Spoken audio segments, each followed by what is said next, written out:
We welcome in Johann Wrede from SAP and Lawrence Dyvorchik from JD Events. How about a nice round of applause for our next guests here on the show? Thank you very much. Lawrence, welcome. Thank you, Butch. Welcome. Yeah, good to have you here. And Johann, good to see you again. Butch, great to see you once again. Always have a good time when you're alongside. So have at it.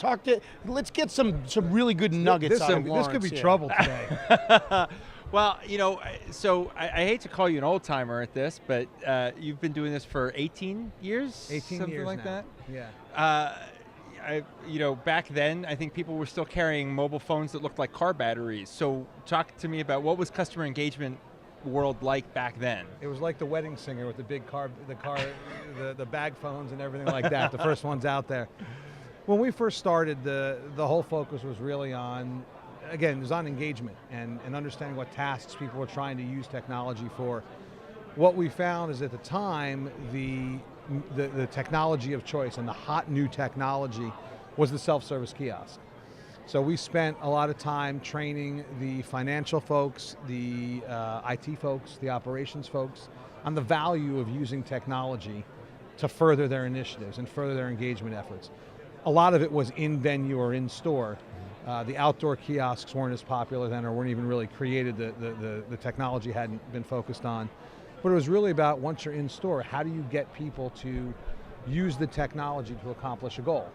And so really launched that and went for about 13 or 14 years on that. So that was the digital channel at that point, was the kiosk, right? The kiosk was the big digital channel. It was actually right around the same time as the boom of the internet. Okay. The big boom and everything was the wave of everything. The e-kiosk. Everything. And so that was the big channel. Added in later on the digital signage channel because it tied in and flew very nicely with the in-store kiosk. You could put the signage above it or tie in through the systems and the software the same messaging. And then about 5 or 6 years ago, we were sitting down and came to the realization that we were on the precipice of just an unheard of explosion of new technologies that were going to be out there. Didn't know what they were all going to be yet, nor do I think we know what the future is going to be. I think somewhere there's a handful of 12-year-olds that are creating the new technology, laughing at us all, calling us all old people right now, and saying, hi, wait till you see what this is. Right. But the mobile channel grew. And you talk about Steve Jobs' vision with that and everything that could be done with the mobile phone, the smartphone, and how that channel has grown and how social has grown into a channel. And I go back to the old Wanamaker quote of, 50% of my advertising is not working, I just don't know which 50%. Right. And that's gone. Right. Because right now, if it's 5% you don't know about, that's probably high. You're talking about maybe a 1 or 2%, if that much, that you don't know what it is, because you can look back at the data and drive and say, this is where my customers want to engage.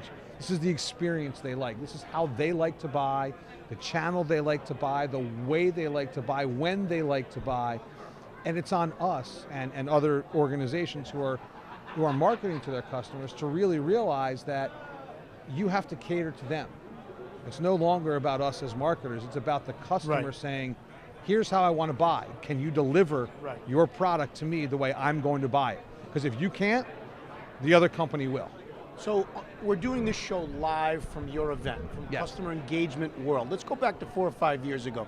You talked about the history of it, and it's interesting, Johann, that the bag phones and all that, but you started this event as Customer Engagement Technology World. 4 or 5 years ago, you dropped the term technology, and while it's more about technology than ever, I think that speaks to, well, you tell us what that speaks to, because customer engagement has become only a buzzword in the industry 4 or 5 years ago. It's now become a way of thinking, a culture, as Mary said, a strategy that businesses do. So your event has evolved and you transitioned with that to that, didn't you? Yeah, well, we started it when we transferred from Customer Engagement World and transitioned into Customer Engagement Technology World.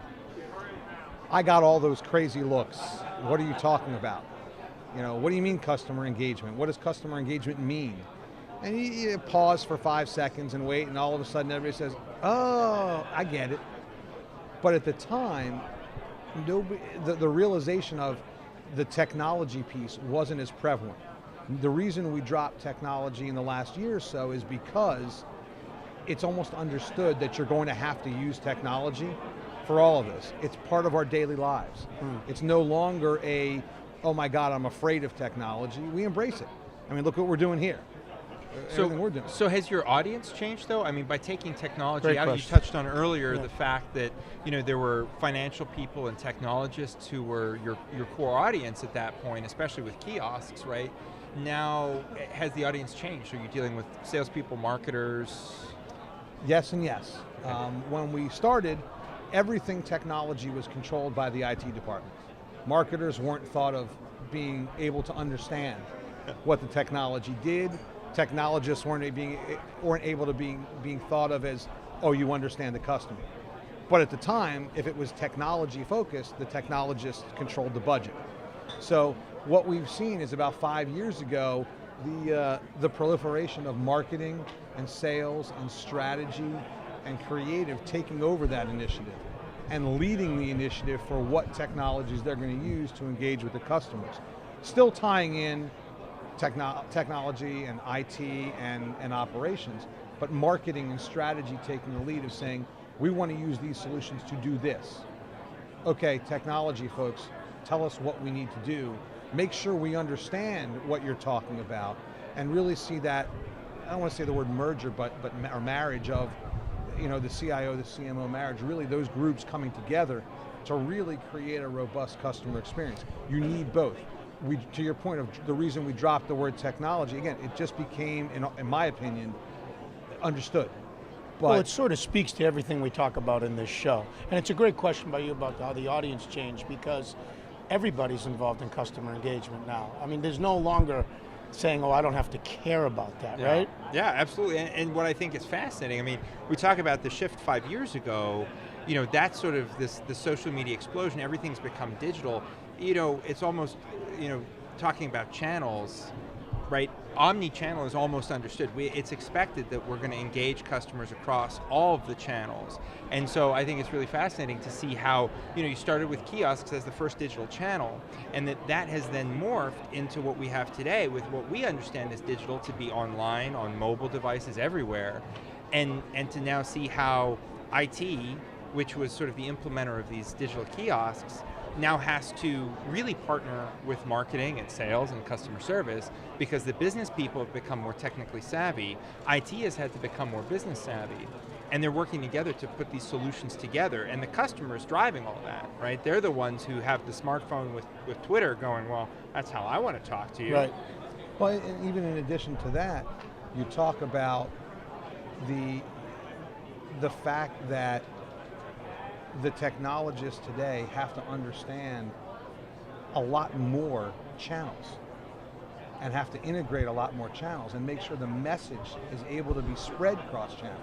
So the marketers have to get the message cross-channel, and the technologists have to make sure it's able to actually get there. And I think one of the challenges of doing that is making sure that the message is consistent across those channels. Right? Absolutely. Right. And we talk a lot about the CIO, CMO disconnect, and you just mentioned it before. Those days are gone. They're gone by the wayside, because no longer can the IT professional just buy it and not know what it's going to do for the business.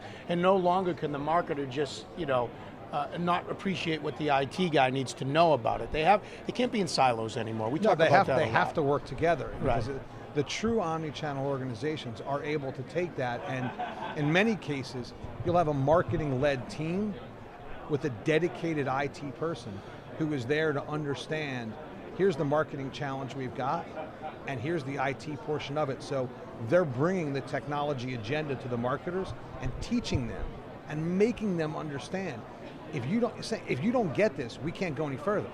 So they'll sit there and they'll teach the marketing group exactly what the technology piece is. Yep. The marketers will teach the technologists, here's what we're trying to accomplish, making sure that those two pieces are in sync. Well, oh, go ahead. Well, I was just going to say, I think what's interesting is if you take a step back, right, hindsight being what it is, it's almost a leading indicator to say, when did customer engagement really become important?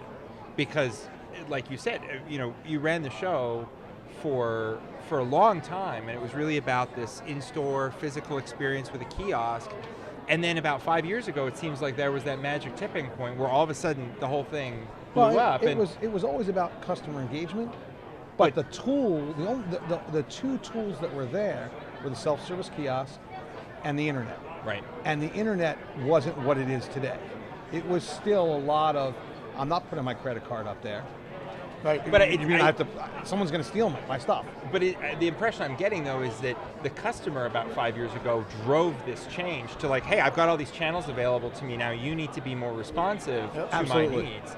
Absolutely. And you guys have seen that reflected in this environment here at the show. Well, once the channel started booming, and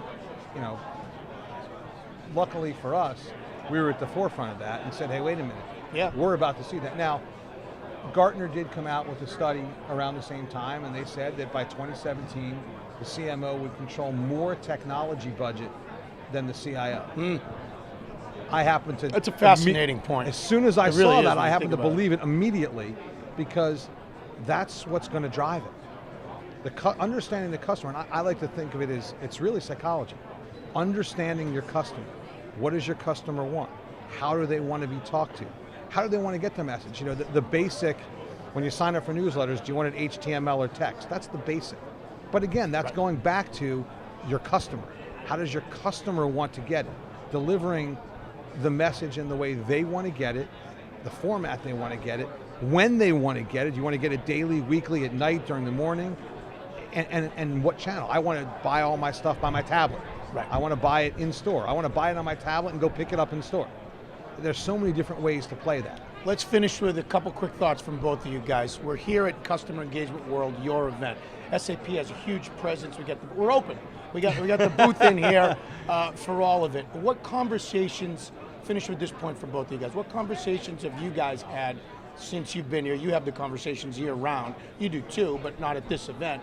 What have people been telling you here? What's top of mind for them when it comes to the customer journey, customer engagement? You want to go first? Why don't you go ahead? From my end, it really is, they're trying to just make sure that they understand what tools are available to them. I think they all understand that the customer journey is a very interesting journey, interesting path for everybody. And it is different for every person that's out there. But the tools are in place that allow you, as an organization trying to connect with that customer, that will enable you to make those moves. And what's good for you may not be good for you, may not be good for me. But the systems are in place to know that if you put certain data in, it's going to deliver it your way. When you answer those same questions slightly different, you're going to get it your way. If I take a hybrid of the two of you, I'm going to get exactly that. And I think the biggest thing that people are trying to figure out is, what is there that's going to allow me to do this effectively, efficiently, and easily, and really connect with my customer? Because once you connect with that customer and you understand your customer, the loyalty that everybody shows goes through the roof. It is absolutely skyrockets once you really address what they want, when they want, how they want. What have you learned at this event, Johann? You know, for me, it's really been about, everybody, obviously it's customer engagement world, so everybody here is talking about how to engage customers. And I think the realization, what I'm seeing is, there's a realization that engagement takes different forms at different times.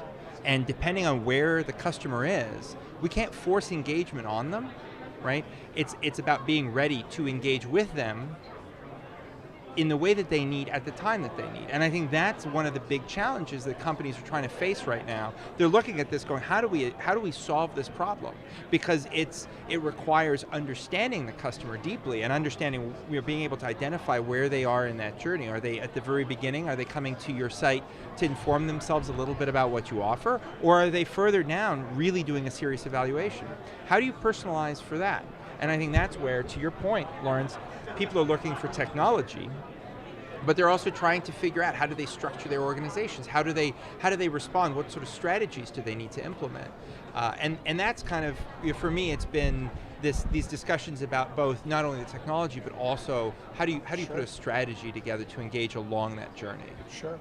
So Well, Lawrence, and I think that's a really good point, because the strategy will drive the technology that you're using.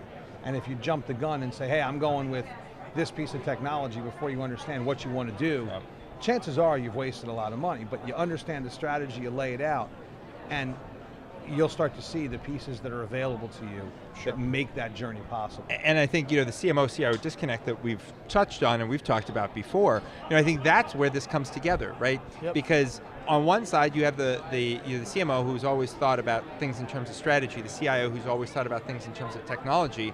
The CMO has had to become versed in the technology. Right. The CIO is having to really become versed in the strategy so that they can make technical recommendations. So they're really coming together in the middle. Yeah.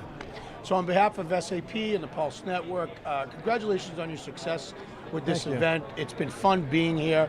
I want to thank you for all your cooperation. We strategized about this last year. Yeah. Talked about the event and your presence that was here. We've been able to together wrap arms around SAP partners and meet new people. Thanks for having us here. It was a lot of fun. Thank you for coming. It's been great. I look forward to a lot of new ideas and a lot of new things in the years to come. And All those 12-year-olds who are coming up with the next thing, they'll be here in a I'm few not a years. 12-year-old. I hope to God she's coming up with the next billion-dollar idea. Right, I learn more from my kids than I teach them. Thank you, Lawrence Dyvorchik. Johann, thanks for stopping by.